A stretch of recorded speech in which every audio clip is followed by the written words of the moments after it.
Muchas gracias, doctor Roballo. Y cerrando la parte oratoria de esta ceremonia inaugural del primer Congreso Internacional de Mobbing y Bullying, y en representación de todos los visitantes, de todos los panelistas del exterior del país que nos engalanan y que nos prestigian, va a hacer uso de la palabra desde España el profesor psicólogo Iñaki Piñuel y Zavala, psicólogo de la Universidad Alcalá de Madrid. Y como decía recién el doctor Roballo, además, Piñuel es el autor para el mundo del barómetro Cisneros. Él lo va a explicar esta mañana en la disertación, que es una herramienta justamente de medición que tenemos todos, que tienen las empresas, que tienen los profesionales, del mobbing, del estrés y del burnout, el síndrome del quemado, que se puede dar en cualquier ámbito de trabajo. Es un placer entonces, para cerrar esta ceremonia inaugural, dejarle la palabra al profesor Iñaki Piñuel. Gracias, doctor. Y yo, en nombre y representación de los panelistas y expertos que estamos encantados de ser recibidos y acogidos en este maravilloso país, Uruguay, en mi nombre y en su nombre quiero agradecerles esta acogida y quiero darles las gracias por el esfuerzo que seguro han tenido que hacer para desplazarse muchos de ustedes, muchas millas, muchos kilómetros hasta acá, para compartir sus experiencias, compartir lo que saben, compartir a veces experiencias muy dolorosas, las de las víctimas, las de millones de personas que a lo largo de todo el mundo se han levantado esta mañana con la sensación de tener que ingresar en un campo de concentración que es para ellos su trabajo. Esas víctimas son el objeto de nuestro trabajo, de todo el trabajo de los que vamos a hablar a lo largo de estas jornadas. Hay que recordarlas, hay que tenerlas a la vista y ellas son los destinatarios de todo lo que vamos a contar aquí, tanto en lo que se refiere la explicación, las causas, las manifestaciones, los efectos, las políticas de prevención. Todo ello está dirigido para que las víctimas dejen de serlo y puedan disfrutar de un derecho humano fundamental, como es el de acudir cada día a su trabajo libre de violencia psicológica, y lo mismo los escolares, los niños, puedan acudir cada día a su colegio libre o libres de la violencia psicológica de sus colegas.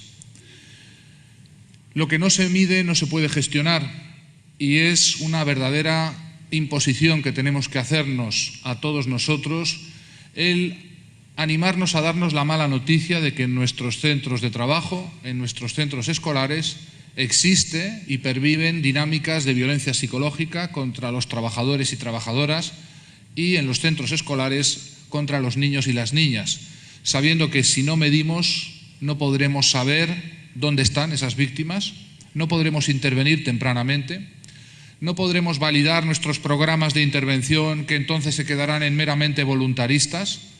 Por tanto, la medición, el establecimiento de líneas base es algo que resulta fundamental y quizá es el mensaje con el que yo quiero empezar en este congreso, en este primer congreso internacional de mobbing y bullying y acoso psicológico en el trabajo, acoso escolar, lanzando la importancia que tiene que en cada sitio, en cada país, por supuesto, en cada una de sus naciones, en cada uno de sus entornos, se deben desarrollar métricas, medidas para evaluar tempranamente estas dinámicas, identificar tempranamente a las víctimas, protegerlas y sancionar a aquellos que se animen todavía a practicar el acoso contra sus compañeros de trabajo o compañeros de escuela. A lo largo de este congreso podrán ustedes conocer las diferentes experiencias. Yo les animo a que compartan también las suyas, que no duden en abordarnos, a los expertos, a los panelistas, que no duden en pedir nuestros contactos.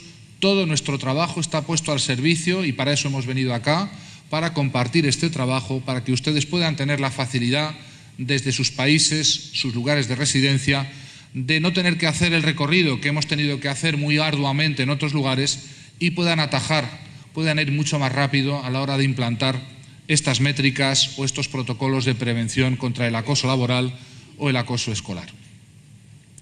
Quiero recordar especialmente a todos los que no pueden estar hoy acá muchas de las víctimas que fallecieron, que no pueden estar porque han muerto. Algunas conocemos, desde luego, otros que no han podido estar debido a diferentes razones, la enfermedad, el impedimento económico.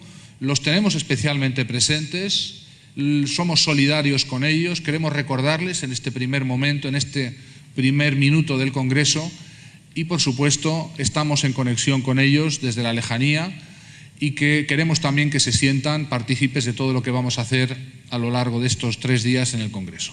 Les doy las gracias de antemano por su asistencia y les animo a participar, a contactar, a conectar y que más allá de este Congreso, todos los que estamos participando, generemos una dinámica de comunidad de aprendizaje en la que quedemos vinculados de manera habitual a través del correo electrónico, de los medios que hoy existen, de Internet y las comunicaciones muy avanzadas que tenemos a nuestra disposición para seguir compartiendo hasta el siguiente evento el año que viene todo lo que vayamos haciendo en nuestras zonas de origen.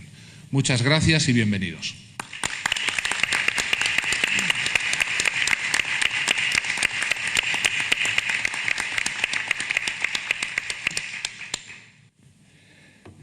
Gracias por esta presentación al doctor. Yo creo que muchas de las cosas exageradas e inmerecidas, por lo menos compartidas con muchas de las personas que están aquí.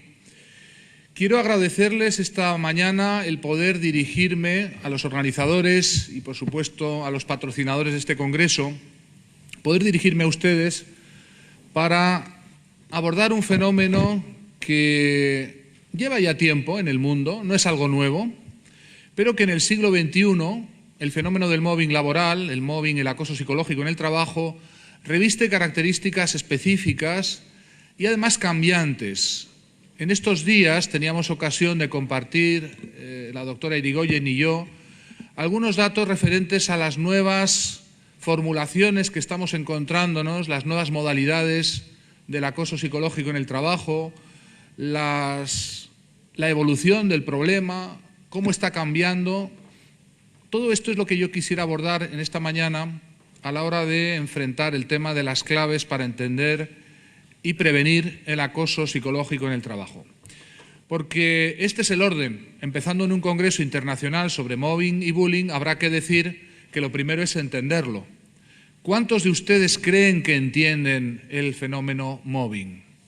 ¿Cuántos de ustedes creen que han llegado a comprender la esencia, cómo funciona, cómo opera, de qué manera podemos identificarlo, reconocerlo? ¿Cuántos quizá todavía tienen dudas existenciales? Se preguntan si verdaderamente esto del mobbing existe. ¿Será una moda? ¿Será algo que hemos inventado algunos investigadores interesados en vender libros, en dar conferencias por el mundo? ¿Este fenómeno del mobbing es algo real o es algo que solamente está en la cabeza de ciertas víctimas hipersensibles, un poco quejicas, decimos allá en España, un poquito exageradamente sensibles en cuanto a que no se les puede decir o hacer? ¿Estamos hablando de un problema real o estamos hablando de una moda, de una forma de hablar propias de una sociedad que cada vez, pues afinando tanto en las formas de defender a las víctimas, se ha inventado quizá un nuevo problema? Estas son preguntas típicas que aquejan o que se presentan en la mente de muchos investigadores que están acá presentes, el público en general, las autoridades, los políticos, y hay que contestar desde la ciencia, desde la investigación y desde el rigor a estas preguntas al principio de estas jornadas para que quede claro el contenido del fenómeno llamado mobbing. También lo haremos después del fenómeno llamado acoso escolar o bullying, como prefieran, para dar esas claves para comprender, entender este fenómeno. El primer investigador en el mundo que habló de mobbing, el profesor Heinz Lehmann, al que yo siempre quiero recordar en todos los actos, especialmente en este primer Congreso Mundial, que ya en el año 1984 emitió su primer informe a la Oficina Sueca de Seguridad y Salud en el Trabajo, decía que el mobbing, el acoso psicológico en el trabajo, está compuesto de actuaciones anodinas, aparentemente anodinas, ninguna de las cuales separadamente, aisladamente, pudiera resultar para ningún ser humano normal lesivas, pero cuyo encadenamiento en el tiempo, ese encadenamiento en el tiempo del acoso, del mobbing, va produciendo una quiebra en la resistencia psicológica, una merma en la salud física y psicológica y, desde luego, un problema importante, muy severo, de salud laboral. A tal extremo que el propio Heinz Lehmann hizo el primer y hasta la fecha único estudio exhaustivo sobre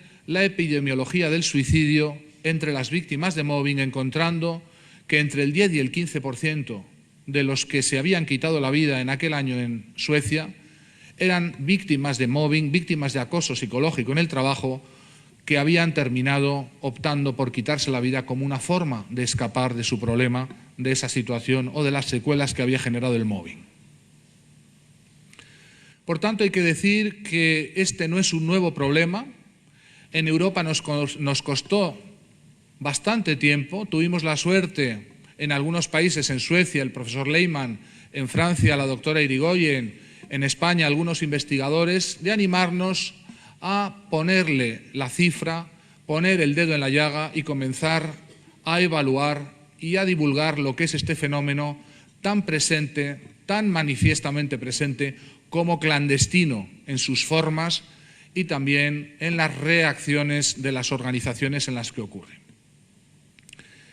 El acoso psicológico, el mobbing, tiene una serie de manifestaciones externas que dan lugar a ciertos equívocos que yo voy a intentar, en esta hora en la que voy a dirigirme a ustedes al principio de este congreso, intentar descifrar para que ustedes puedan, sobre todo los que tienen menos información y menos experiencia, rápidamente hacerse una idea de qué estamos hablando. Hay una serie de mitos, a veces mitos interesados, que corren en torno al mobbing. Quizá el más extendido de todos es que esto del mobbing es algo subjetivo, está en la cabeza de las víctimas. Esto es algo que no se puede establecer de forma objetiva porque depende de la sensibilidad de cada uno, depende de lo que cada uno pueda sentir, depende de los afectos, las emociones, las reacciones, por supuesto de la resistencia psíquica de cada uno. Y por tanto navegaríamos en un territorio muy complicado, que es el territorio de la subjetividad. Lejos de tal pretensión, hay que reivindicar que el mobbing, el acoso psicológico en el trabajo, es algo bien objetivo, está fundamentado en comportamientos, conductas que existen en la realidad, conductas que son objetivables, que son registrables, que son medibles, que son grabables, que pueden tener testigos, aunque desgraciadamente esos testigos de manera habitual o mayoritaria sean testigos mudos. Por tanto, lo que hay que hacer en materia de mobbing no es atenerse a las sensaciones que cada uno pueda tener, a las explicaciones que cada uno pueda dar, sino a la existencia objetiva de conductas de maltrato. Puesto que, desde el principio ya hay que subrayarlo, el acoso en el trabajo, lo mismo que el acoso escolar, mañana veremos, tiene como inmediata manifestación en la realidad algo objetivable, algo externo, conductas de hostigamiento, conductas de maltrato que no están en la cabeza de las víctimas, que están en la realidad. Bien objetivas, bien reales, por tanto no estamos ante víctimas delirantes, no estamos ante trabajadores quejicas, quejumbrosos, paranoides, no estamos ante personas que se están inventando una versión de la realidad con diferentes posibles explicaciones, entre ellas sobre todo la patología. Lejos de tal cosa, las víctimas de mobbing están bien ancladas en la realidad, aunque muy dañadas. Las víctimas del mobbing viven aterrorizadas por conductas que se repiten en un medio laboral inescapable, en un medio como es el medio de trabajo, que cada vez es más importante en nuestras vidas, en el que dedicamos cada vez más tiempo y le dedicamos más tiempo a estar en el trabajo que a estar con nuestras familias. Vivimos más en el trabajo que en nuestras casas y nuestra atención y nuestra emoción está puesta más en el trabajo que en lo que después podamos vivir en el ámbito familiar o social. De ahí que cuando alguien vive esta situación, la vive verdaderamente con angustia, con terror, con la imposibilidad de salir corriendo y abandonar su trabajo. no pueden escapar, con la imposibilidad de devolver la agresión, siendo a su vez agresivo con el acosador, cosa que es inviable por las repercusiones sancionadoras inmediatas que tiene esa reacción, y también con la inevitable sensación de que nadie hace nada, que no se les protege, que no se contiene las conductas del acosador y, por tanto, las víctimas se sienten siempre a tiro de aquellos que los acosan. Por tanto, quede para ustedes, al menos presentes en este Congreso, ya claramente que el mobbing, el acoso psicológico y el acoso escolar igualmente son problemas reales que no dependen de la subjetiva interpretación, que no dependen de las atribuciones y que tampoco depende de poner más énfasis en una versión, la de la víctima, o en otra, la del acosador. La única forma de evaluar y de medir, de instruir casos de acoso, es estar a las conductas de maltrato que tienen un origen, salen de un sitio, van en una dirección, alguien las recibe, alguien está siendo victimizado por esas conductas, uno da, otro recibe, y son esas conductas las que revelan la verdad científica, la verdad técnica del mobbing, que no es otra sino que las víctimas están siendo de una manera habitual, sistemática, victimizadas por alguno o algunos en su entorno laboral o, en su caso, en su entorno escolar. Dejado claro que el mobbing es algo objetivo, que existe en la realidad, inmediatamente hay que dirigirse sobre otros mitos interesados, a veces, que corren en torno a los casos de mobbing, y es el mito de la culpabilidad de las víctimas. En psicología existe algo denominado error básico de atribución o error fundamental de atribución, que hace que en todos los procesos de victimización las víctimas sean percibidas automáticamente como responsables del mal que les aflige. Este mecanismo de defensa, que no es nuevo y que ya identificó la psicología social en los años 50 y 60, consiste en la tendencia de todos nosotros de verificar entre las víctimas rasgos, disposiciones, actitudes que explican el por qué son acosadas. Es la tendencia a verificar en las víctimas aquello tan famoso que se ha hecho en el mobbing de pensar o sentir o intuir que la víctima, toda vez que lo es, algo habrá hecho. Algo habrás hecho, les dicen a las víctimas una y otra vez. Si te acosan, algo habrás hecho. Es por algo que eres, es por algo que has hecho. El análisis reiterado en las últimas décadas de miles de casos de mobbing nos da una realidad totalmente contraria. Las víctimas no son las responsables de lo que les ocurre, y si hay un patrón recurrente, habitual y sistemático en el mobbing, es precisamente el patrón que encontramos en los agresores, que ellos sí repiten una y otra vez esas conductas. Esos agresores, una vez que se liberan o se libran de la víctima uno, al cabo de un tiempo repiten esa conducta contra otra u otras víctimas, porque efectivamente donde podemos encontrar los patrones que explican el mobbing está mucho más en los agresores y también en las condiciones del entorno de trabajo en las que se produce el acoso. Condiciones que por sí mismas no son acoso, hay que subrayarlo, pero condiciones que son caldos de cultivo magníficos para que se pueda producir el acoso por parte del acosador con toda impunidad, con la sensación de que nada va a ocurrirme, con la sensación de que sale gratis el acoso, con la sensación de que es un modo muy fácil, muy económico, muy barato, muy limpio, el crimen perfecto, decimos, de eliminar a alguien que por alguna razón es o se ha vuelto amenazante para quien acosa. Porque este es el verdadero perfil de todas las víctimas. Este es el secreto, el primer secreto que vamos a compartir con ustedes en este Congreso Mundial. Sí que hay un perfil de las víctimas de mobbing, un perfil universal, y es que por alguna razón que ellas mismas suelen desconocer, que ellas mismas ignoran, desgraciadamente lo ignoran, son o se han vuelto amenazantes para aquellos que las hostigan. No que van amenazando por ahí, coaccionando, insultando, vejando, sino que su mera presencia en el entorno de trabajo genera una sensación de amenaza en otro u otros trabajadores que se van a ver obligados, entre comillas, para eliminar ese malestar psicológico, se van a ver compelidos a eliminar a la víctima, a la que va a convertirse en su víctima.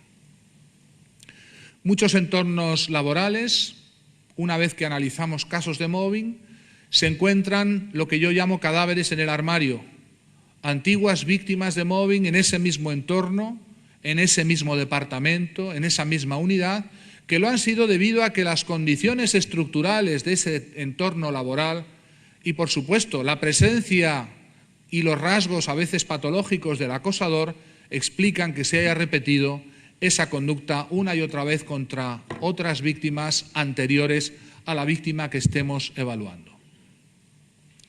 De ahí que el énfasis, y este es un primer mensaje en esta mañana, el énfasis para entender y prevenir el mobbing es entender cuáles son las causas que facilitan que ciertos individuos en ciertos tipos de organizaciones puedan impunemente eliminar a alguien o a alguno que para ellos, muy para ellos, se ha convertido en alguien amenazante. Entenderán muy rápidamente que el carácter amenazante de la víctima tiene que ver con ciertos rasgos, a veces muy patológicos, que presentan los que acosan, ciertos trastornos asociados o que encontramos recurrentemente en los acosadores, pero hay que subrayar ya también muy rápidamente y decir desde esta mañana que no hace falta tener una personalidad alterada, tener un trastorno de la personalidad para ser un acosador. Cualquier ser humano normal puede, bajo ciertas circunstancias, convertirse en una persona que acosa a un compañero, a un subordinado. Estos son mitos importantes.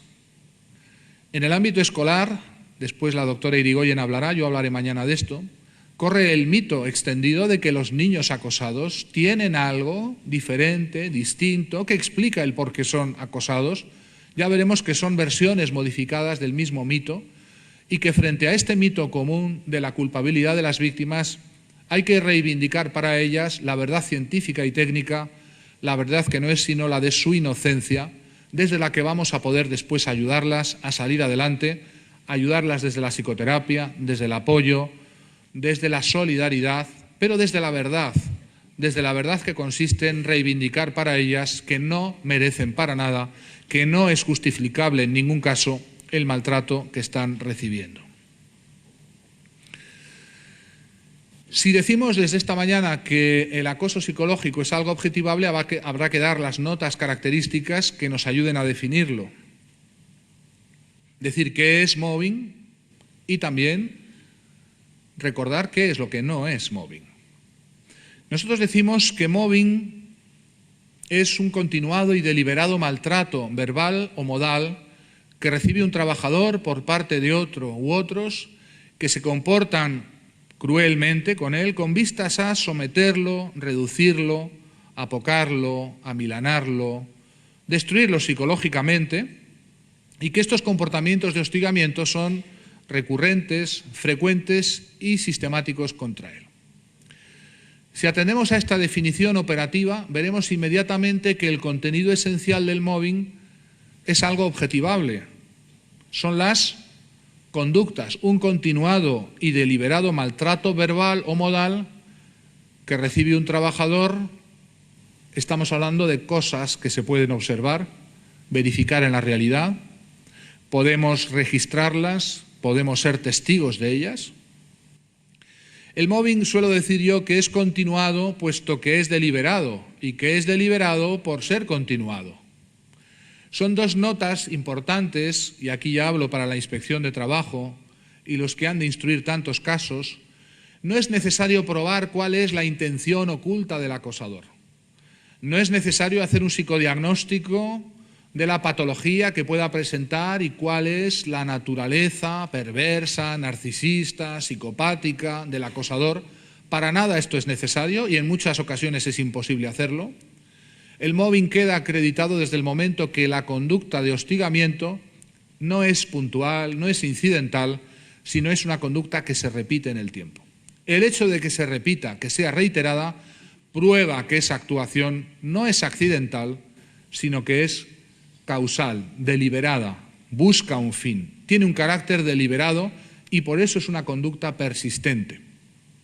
Busca reducir, someter, apocar, amilanar, excluir, destruir psicológicamente. Por tanto, que nadie se asuste. Alguna vez alguno me dice preocupado, no sé, sin darme cuenta, estoy haciéndole mobbing a alguien. Esté usted tranquilo, que eso es imposible. No se puede hacer mobbing por accidente. El carácter recurrente, sistemático y deliberado prueba que eso requiere el dolo, dirán los juristas, siquiera eventual. Y el tercer elemento, y es que consiste en conductas de hostigamiento, no cualquier tipo de conducta. Hay conductas que pueden significar desencuentros, desacuerdos, conflictos. Cuando hablamos de mobbing hablamos no de cualquier tipo de conductas de maltrato activas u omisivas, de violencia psicológica, no cualquier tipo de violencia, muy rara vez la violencia física. Por cierto, no una violencia extrema, como algunos pretenden presentar. La violencia del mobbing no es jamás extrema, salvo en algunas circunstancias.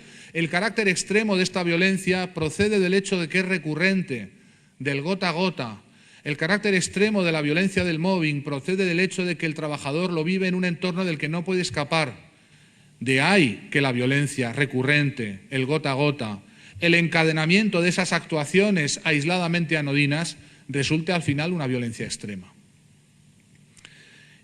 Esa existencia, por tanto, es real y no es algo vivencial, no es algo subjetivo, es algo que está ahí, es algo que se puede grabar con cámaras, con audio, algo que los compañeros de trabajo pueden acreditar si son testigos no mudos, sino testigos hablantes, y por tanto, algo que las organizaciones podemos y debemos medir.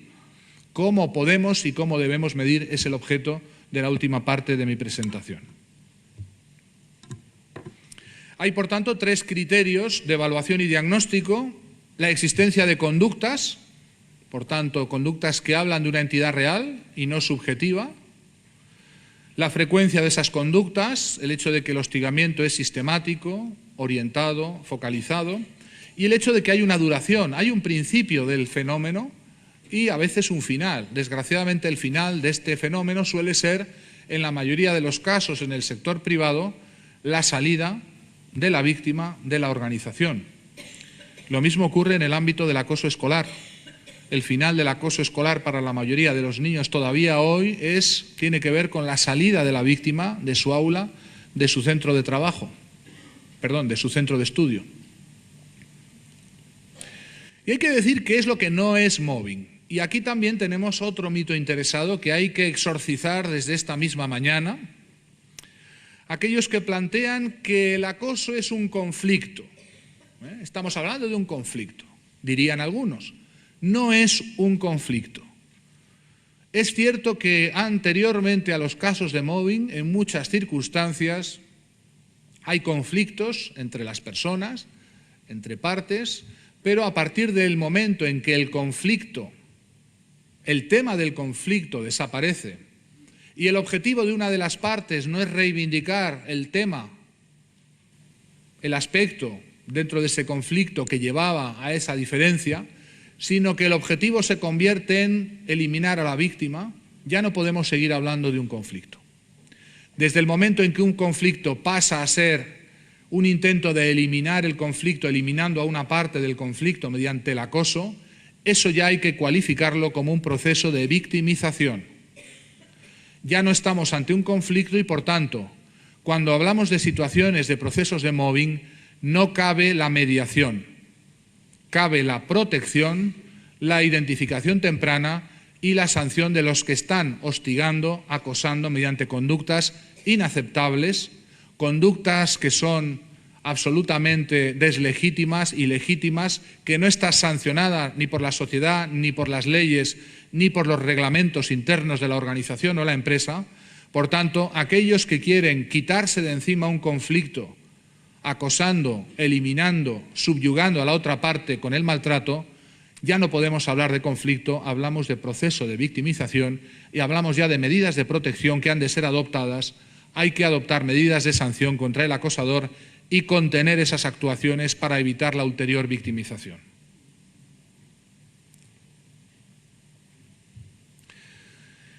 La diferencia clara en un conflicto en la que hay dos partes o más es que ambas partes planteen situaciones, temas que son legítimos y legitimables, que se pueden confesar. Desde el momento en que una parte adopta como objetivo la eliminación de la otra, ese objetivo ya no es legítimo y se convierte en inconfesable.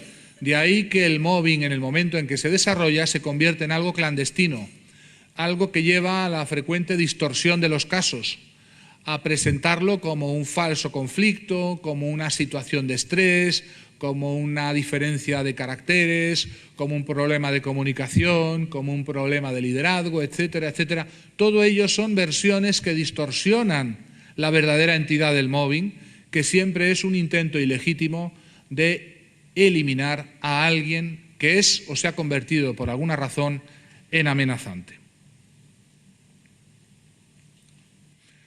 Otro elemento importante a aclarar desde esta mañana es que el mobbing no es una enfermedad.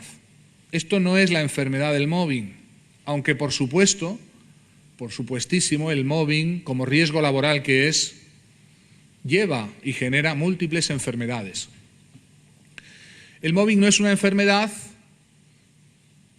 es un riesgo laboral de los que llamamos psicosocial, que tiene que ver con las relaciones humanas, pero cuando evaluamos casos de mobbing hay que evaluar la incidencia de las conductas de maltrato, su frecuencia, su intensidad y también la posible eventual aparición de daños psicológicos, porque ambas cosas van asociadas. En los análisis de regresión temporal que hemos hecho los diferentes investigadores europeos y de todo el mundo, aparece un horizonte en torno al quinto o sexto mes a partir del cual, como media, las personas comienzan a entrar en barrena psicológica, en daños psicológicos severos, lo cual quiere decir que no hay personas a prueba de mobbing. Ninguno de ustedes es tan fuerte que resistiría el mobbing porque diga o se diga a sí mismo que yo tengo una personalidad sólida, una fortaleza interna, soy inquebrantable. Todo esto son versiones míticas. Sabemos que cualquier ser humano sometido a acoso, tarde o temprano, entra en barrena, entra en daño psicológico, y de ahí que es muy importante, esencial, evaluar tanto el acoso en su manifestación conductual, las conductas de acoso, como también si están apareciendo primero incipientemente y después, desgraciadamente, cronificadamente, esos daños. Muy especialmente tengo que hablar del gran daño o el gran convidado de piedra invisible en el mobbing, que es el cuadro o el trastorno por estrés postraumático, que encontramos en la mayoría de los casos de mobbing, que es todavía hoy muy poco identificado, muy mal diagnosticado, confundido con trastornos de ansiedad, con trastornos mixtos ansioso-depresivos. Los cuadros más habituales, toda vez que proceden de un proceso de victimización en mobbing, debe cualificarse el cuadro de la víctima como un cuadro postraumático. Si bien cuando hablamos de mobbing no estamos hablando de un trauma simple, un único acontecimiento, algo que ocurrió una vez, un accidente, una violación, un acto terrorista, algo que la víctima ha sufrido en una única ocasión, sino hablamos de lo que llamamos los investigadores trauma complejo, el encadenamiento en el tiempo de microtraumas o de traumas que son tales, sobre todo por el carácter inescapable, repetido, recurrente, algo que genera el daño postraumático porque causa indefensión, causa un terrible aprendizaje entre las víctimas, la sensación de que ya no puedo hacer nada, de que no puedo escapar, de que no hay nada que pueda hacer, siempre estoy a tiro de quien me quiera acosar porque no puedo devolvérsela, no puedo huir, no puedo evitar que se me haga esto. El mobbing, por tanto, no debe ser incorporado dentro de un catálogo que tenemos casi todos los países de enfermedades profesionales, que no lo es. Es un riesgo laboral producido dentro del ámbito de las relaciones humanas, un riesgo de tipo psicosocial, bien real, que genera diferentes enfermedades, básicamente esta que les comento. Las víctimas suelen acudir a tratamiento con cuadros de tipo postraumático ya cronificados. Y estos cuadros, que sí son enfermedades, hay que hablar mínimamente de ellos, sobre todo del estrés postraumático, porque es de los pocos cuadros que en psicología no tienen remisión espontánea. Si ustedes no identifican a un niño acosado en el ámbito escolar que ya tiene estrés postraumático, este niño crecerá, llegará a la vida adulta con un cuadro postraumático cronificado que da origen a cambios permanentes en su personalidad. Esto que las víctimas cuentan tantas veces, ya no soy la que era, ya no soy el que era, cómo les ha cambiado el mobbing, es el efecto de este terrible y temible cuadro de estrés postraumático aún poco conocido y muy poco identificado, que se confunde con depresiones, que se confunde con trastornos ansioso-depresivos mixtos, que se confunde y a veces se diagnostica muy equivocadamente como síndromes de adaptación. Son síndromes de estrés, pero hay que añadirle de tipo postraumático.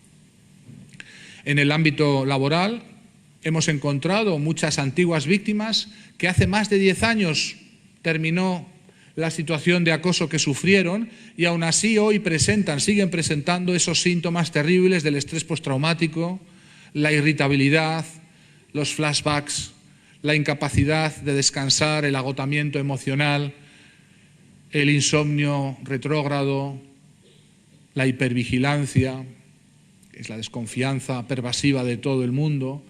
Son personas que siguen bajo los efectos de un acoso que terminó, que pudo terminar hace muchos años, pero que sigue manifestándose en forma de daño permanente en la personalidad.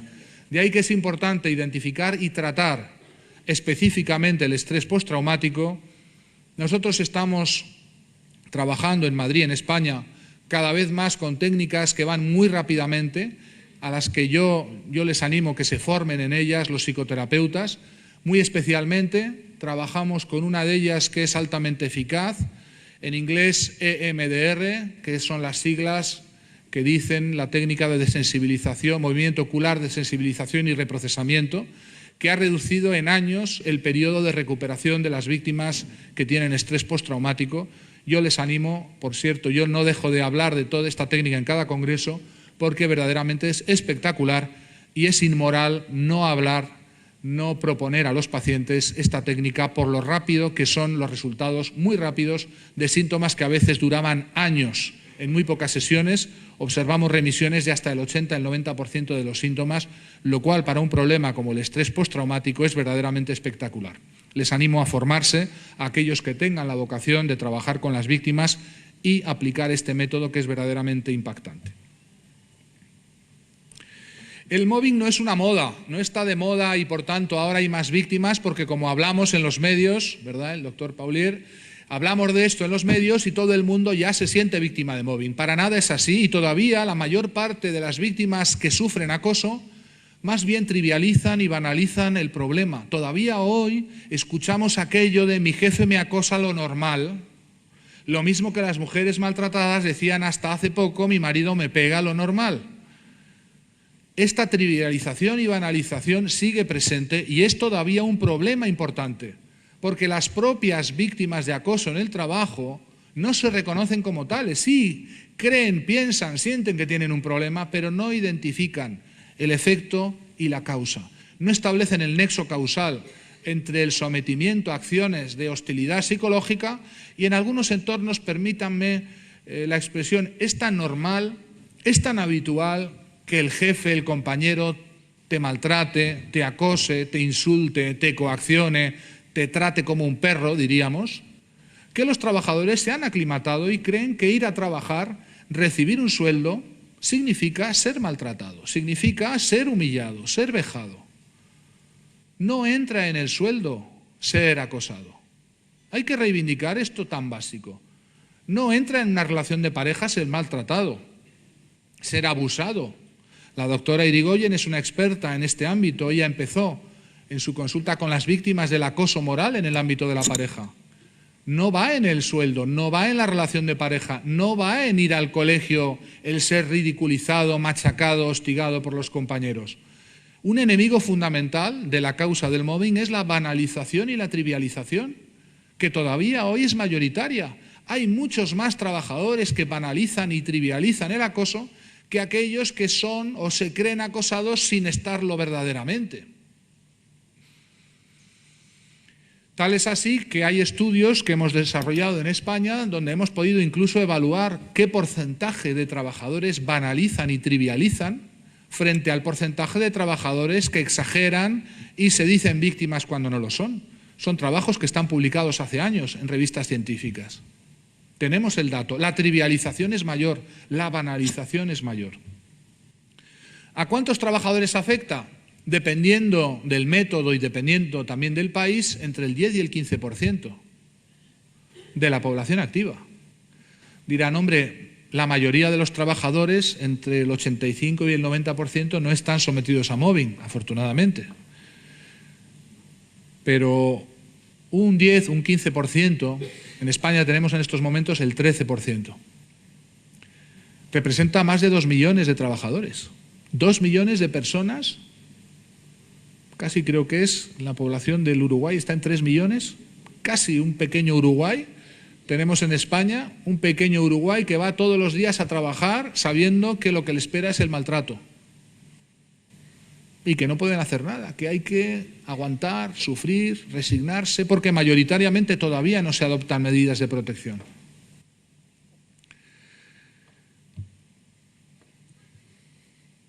Sin llegar a ser mobbing, 1 de cada 5 nos refieren sufrir periódicamente, de vez en cuando, conductas de violencia psicológica o física, que no llegan a ser situaciones de acoso, pero que son puntuales situaciones de maltrato y de violencia psicológica. Muy inquietantemente, en España, con la crisis de 2006 en adelante, hemos visto incrementarse las tasas de mobbing en el 43%, porque la crisis genera un sometimiento especial, especialmente feudal, el miedo a quedarse en paro, el miedo a denunciar, el miedo a pedir ayuda, el miedo a que si me quejo, ahí fuera hay millones, en España 6 millones de trabajadores en paro esperando ocupar mi puesto, y que genera una de las peores atmósferas laborales que hemos conocido. No ya el problema del paro, sino el problema de los que están trabajando sometidos a este terror feudal a quedar fuera, que les lleva a someterse a estas actuaciones terribles y tóxicas por parte de compañeros o de jefes. Hay diferentes tipos de acoso. Básicamente está el descendente, el que es mayoritario todavía hoy. 2 de cada 3 casos de mobbing son casos de jefes practicando el acoso contra subordinados. El mobbing horizontal entre compañeros alcanza el 18%. Pásmense de ver que existe el mobbing ascendente, el que normalmente grupos de subordinados de forma coaligada practican contra un jefe al que quieren destruir y, por cierto, lo consiguen. Y también hay otras fuentes de maltrato laboral, que son fuentes externas, pacientes, alumnos, padres de alumnos, fuentes externas a la organización, pero que generan situaciones de maltrato y hostigamiento que son en algunos sectores importantes, por ejemplo, en el sector educativo. Alcanza el 6%. Estos datos respecto a los tipos de mobbing nos hablan de que el mobbing está relacionado con una situación de poder jerárquico en la mayoría de los casos, aunque no siempre, o un poder de facto, porque para hacer mobbing a alguien hace falta disponer de algún tipo de poder real, jerárquico o informal, que también se puede conseguir por variadas formas. Las víctimas nos dicen cuáles son, en su opinión, las causas del mobbing y durante años el dato sigue siendo el mismo. Este es el último dato. Acá lo tienen, decimos allá en España que es el deporte nacional, la envidia, ¿verdad? Más allá del fútbol, el deporte nacional. 33, un tercio de las víctimas señalan como causa primordial los celos, la rivalidad, la envidia. Atención, la envidia por algo positivo, por un premio, un reconocimiento, el aprecio de clientes, de alumnos, de proveedores. El hecho de que se le reconozca algo bien hecho a un trabajador es causa muy frecuente del desencadenamiento de la persecución laboral.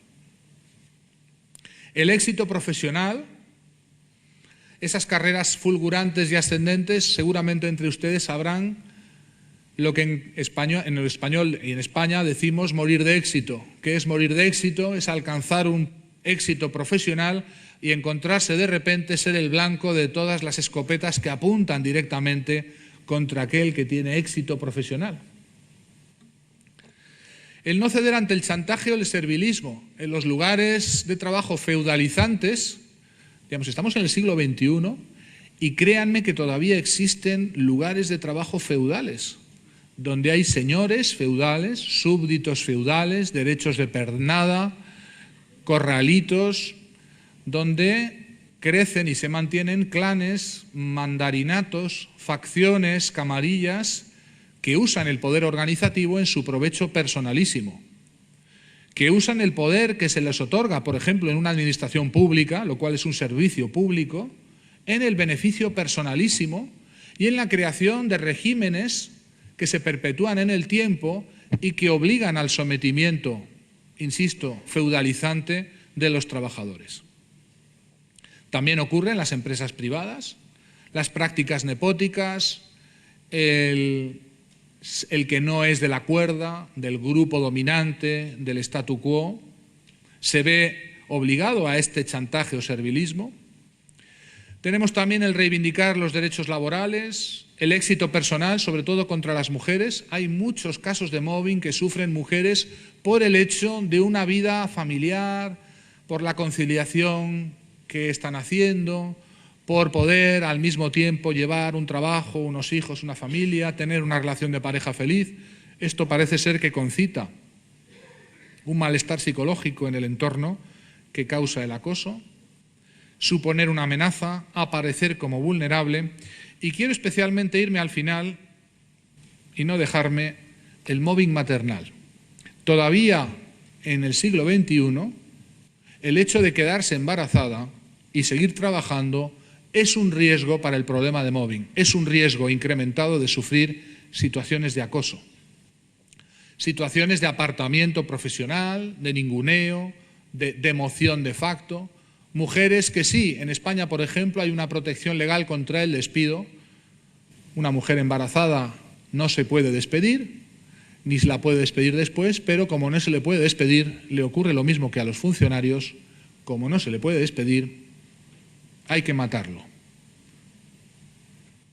El mobbing maternal es uno de los mobbing que llamamos de tipo ejemplarizante. No se hace con tal de destruir a esta persona que se atreve a tener un hijo donde no está bien recibido, sino para desincentivar a las otras mujeres trabajadoras que están viendo lo que le ocurre a la que se atreve a conciliar su trabajo con la maternidad.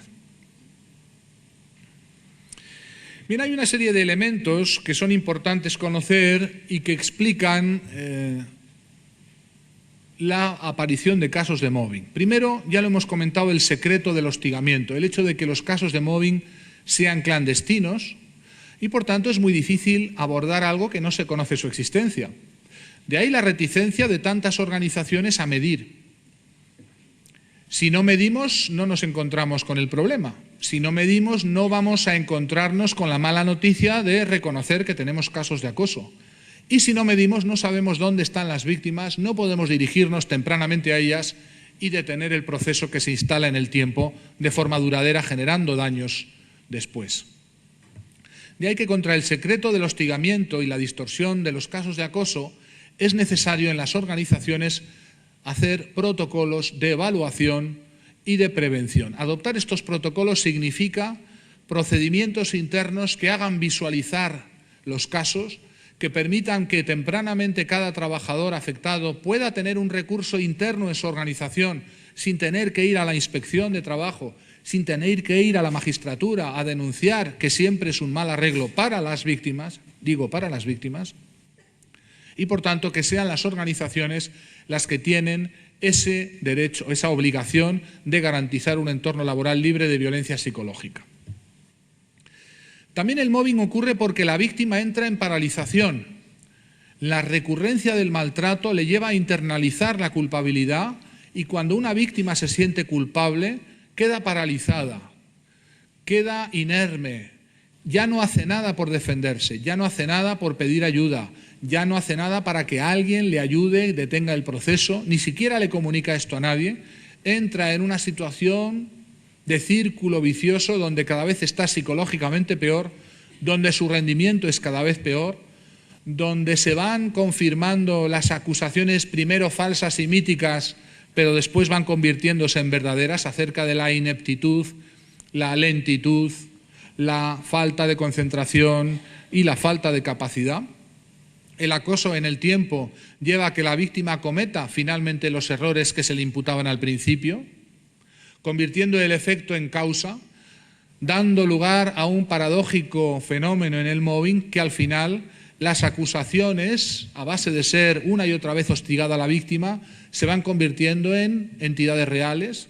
Las víctimas con daños psicológicos tienen problemas de concentración, problemas de memoria, están agotadas, no se centran, se olvidan de las cosas y poco a poco eso lleva a un deterioro, a una degradación de su desempeño, que es utilizada a su vez por los que la acosan para seguir machacando y hostigando a la víctima. Luego hay mobbing porque hay testigos, pero son testigos mudos. Otros trabajadores que tienen miedo a ser ellos mismos víctimas de mobbing. Ustedes saben perfectamente que solidarizarse con una víctima en el momento que está siendo hostigada equivale a incrementar la probabilidad de ser, a su vez, elegido como víctima. Y, por tanto, aquellos héroes anónimos que se la juegan por sus compañeros, que los apoyan, que reivindican su inocencia, muchas veces se terminan convirtiendo en nuevas víctimas de mobbing simplemente por esa solidaridad que les ha llevado a ser señalados como objetivos posteriores. Luego hay un caldo de cultivo del mobbing que tiene que ver con condiciones organizativas, lo que llamamos factores de riesgo psicosocial, las organizaciones psicológicamente tóxicas.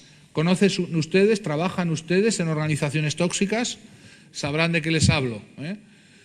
Factores como la burocracia, la rigidez, el caos, la desorganización, la precarización, la sobrecarga laboral o al revés, el aburrimiento, el hecho de que no haya mucho que hacer, son factores que se han demostrado en la investigación una y otra vez recurrentemente presentes en los casos de mobbing. No quiere decir que una organización de este tipo haga mobbing, no hay tal cosa. No hay tal cosa como el mobbing institucional.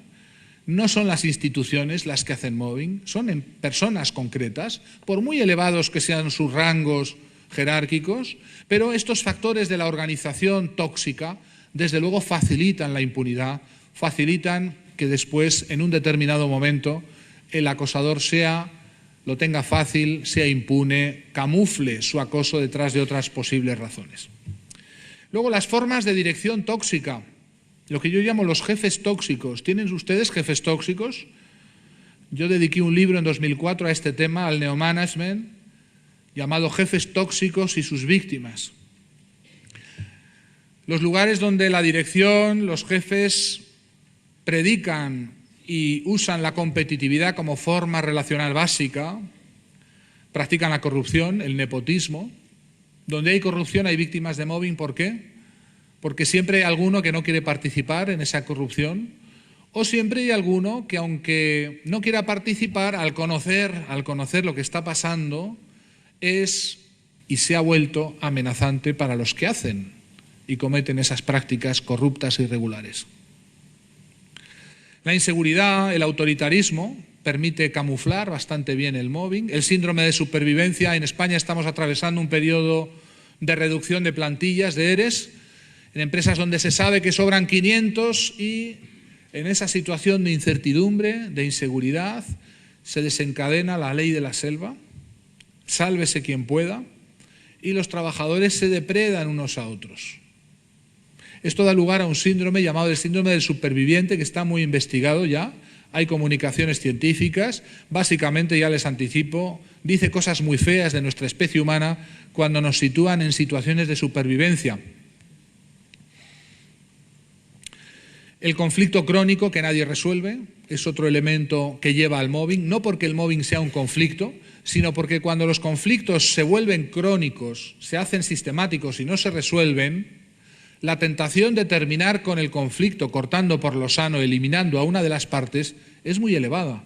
La tentación de la parte del conflicto que tiene más poder de quitarse de encima el conflicto, quitándose de encima a la que va a ser la víctima, es muy grande.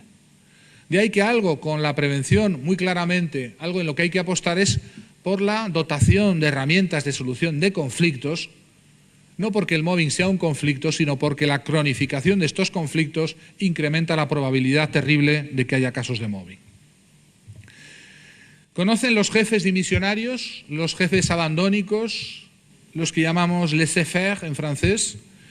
El jefe que nunca decide, que no organiza, que deja que las cosas vayan, pase el tiempo. Ese tipo de liderazgo dimisionario genera el incremento de probabilidad de que hayan casos de mobbing, que la gente termine tomándose las riendas, la justicia por su mano, convirtiendo a ciertos individuos de ese entorno de un jefe dimisionario, en chivos expiatorios. Y luego aquí quiero detenerme un poco más porque hay 3 tipos de alteraciones en la personalidad de los acosadores que se han revelado estar especialmente relacionados con los casos de mobbing. Ya digo que no hace falta ser uno de estos individuos, tener uno de estos trastornos para acosar, pero sí es verdad que están presentes cada vez más en los casos de mobbing cuando analizamos la forma de ser, la personalidad alterada de los acosadores. Hablamos de la personalidad paranoide, sobre todo muy presente este rasgo en los directivos de alto nivel. Hemos observado estudios que hemos desarrollado desde la Universidad de Alcalá. Cuanto más subimos en el escalafón jerárquico, en una pirámide organizativa, mayores son las dosis de paranoidismo que encontramos en los directivos. Un dato inquietante, ¿verdad? Alguno dice que es que se seleccionan a los más paranoicos para directivos. Yo creo que no es así, sino que el ir subiendo, promocionando y ascendiendo va produciendo inquietantes cambios en la personalidad que van en el sentido de el incremento en las dosis de paranoidismo. Está la personalidad narcisista, a la que la doctora Irigoyen le ha dedicado mucho tiempo y esfuerzo. Ella les llama perversos narcisistas, ¿verdad? El narcisista, que es aquel que se mira en el espejo social de los demás, que se compara, como la madrastra del cuento, que ayer en el taller tuvimos ocasión de recordar, ¿verdad? Aquellos que se sienten interiormente muy inadecuados y que por tanto se sienten muy amenazados por todos aquellos en su entorno de trabajo que tengan las habilidades, las destrezas, las competencias de las que ellos profundamente saben que carecen. Por tanto, el narcisista siempre comparándose con la víctima se encuentra deficitario y para quitar de la vista, para eliminar de su vista a esa persona que le genera malestar, va a practicar contra ella esta terrible tecnología del acoso, va a intentar hacerla invisible, invidiarla. En latín viene la palabra invidia, de invidere, envidia decimos en español, el no poder ver, el no querer ver, el quitar de la vista, invidere, invidia, es la razón por la que los acosadores narcisistas atacan a aquellos, especialmente los más válidos, los más competentes, los más honrados, los que justamente tienen o presentan las características que ellos no tienen. Y luego están las personalidades psicopáticas. Yo sé que esto ha sido muy duro incorporarlo y que hay personas en la sala que se estremecerán al escuchar el término psicópata, pensando que estamos refiriéndonos a los psicópatas sangrientos de las películas que normalmente llegan a la pantalla, a la gran pantalla, y que nos ofrecen agresores que se comen las vísceras de sus víctimas y que hacen barbaridades de ese tipo. Esos psicópatas, por supuesto que existe, pero en el ámbito del trabajo nos encontramos con psicópatas que llamamos integrados. Psicópatas que son mucho más peligrosos porque nunca van a practicar estas conductas de las películas sangrientas, y son más inquietantes porque si alguna vez, hablo para los inspectores, tienen que instruir casos donde van a tener delante un psicópata, son seres humanos absolutamente encantadores, absolutamente seductores. La mera idea de que pudieran acosar a alguien resulta absolutamente imposible de concebir. Estas personas que llegan muy alto en la organización, que están en la política, en las administraciones públicas, en las ONGs, en los sindicatos son los sectores donde más predominan este tipo de perfiles, tienen un comportamiento laboral parasitario, viven del trabajo de otros, no tienen problema, pero en la relación con el otro, aquel que les estorba, aquel que se ha convertido en un obstáculo, o bien lo compran o bien lo eliminan. Y esta eliminación es por la causa por la que el mobbing se desencadena en tantos casos de psicópatas organizacionales, psicópatas integrados. Es muy inquietante decirles que ciertamente hay psicópatas que nacen, pero hemos descubierto recientemente que hay un cierto camino, hay una cierta vía para convertir a una persona normal en una de estas personalidades psicopáticas, y que quizá cualquiera de ustedes, en ciertas condiciones, en ciertas circunstancias, en ciertos entornos, pudieran pasar al lado oscuro y convertirse en uno de estos individuos que se convierten en depredadores sociales, fríos, calculadores, despiadados, no porque nacieron así, sino porque ciertos entornos, sobre todo ciertas organizaciones, socializan a sus miembros en el mal, van forzando poco a poco, muy paulatinamente, a esta conversión al lado oscuro del management, a convertir a estos en nuevos individuos con este tipo de perversión. Los psicópatas organizacionales están en el origen de buena parte de los casos de mobbing, pero por supuesto no hace falta ser ni un paranoide, ni un psicópata, ni una personalidad narcisista para acosar.